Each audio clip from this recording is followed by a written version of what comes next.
She had the kind of legs that kept her butt from resting on her shoes. A size 8 dame and a size 6 dress, and every mug in the joint was rooting for the 2 sizes to make a break for it as they watched her wiggle in the door and shimmy onto a bar stool with her back to the door. I raised an eyebrow at the South African merchant marine who'd been spinning out tales of his weird cargo at the other end of the bar while I polished a shot glass.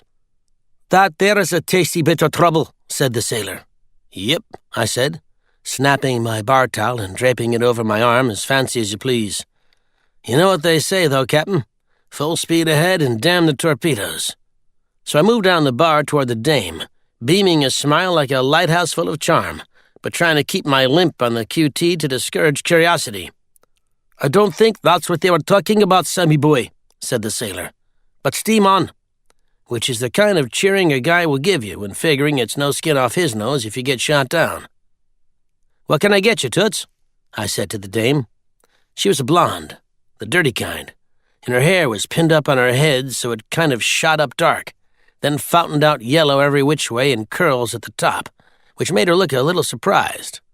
Her lips reminded me of a valentine, shiny red and plump, but a little lopsided, like maybe she'd taken a shot to the kisser in an earlier round, where the valentine heart had a cute angina. Crooked but inviting.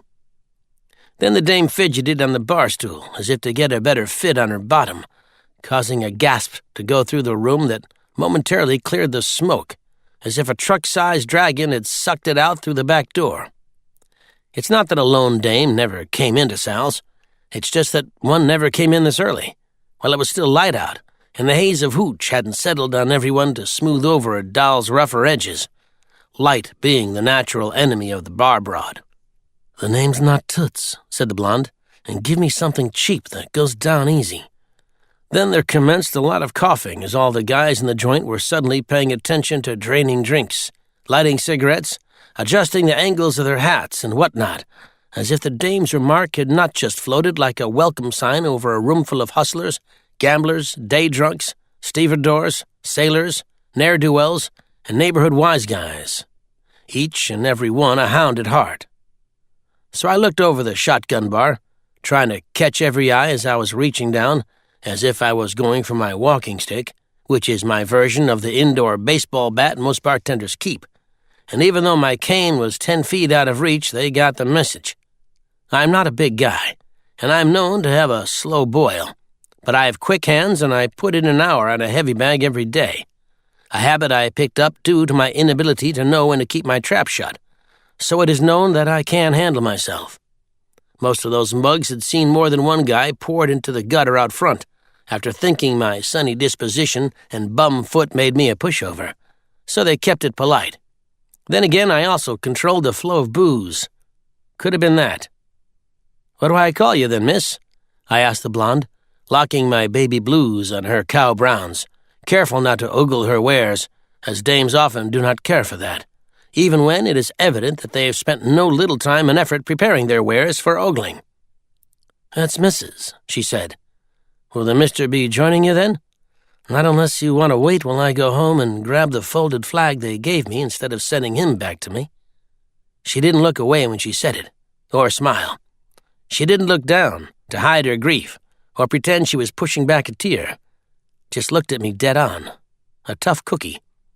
First I thought she might be busting my chops for calling her Toots, but whether she was or wasn't, I was thinking the best way to dodge the hit was to act like I just took a shot to the body. "Ah, geez, ma'am, I'm sorry. The war?" Had to be the war. She couldn't have been more than 23 or 4, just a few years younger than me, I guessed. She nodded, then started fussing with the latch on her pocketbook. "Put that away, it's on the house," I said. "Let's start over. I'm Sammy," I said, offering my hand to shake. She took it. Sammy? That's a kid's name. "Yeah, well, the neighborhood is run by a bunch of old Italian guys who think anyone under 60 is a kid, so it's on them." Then she laughed, and I felt like I just hit a home run. "Hi, Sammy," she said. "I'm Stilton." "Pardon? Mrs. Stilton?" "First name Stilton, like the cheese." "Like what cheese?" "Stilton? You've never heard of it? It's an English cheese." "Okay," I said, relatively sure this daffy broad was making up cheeses.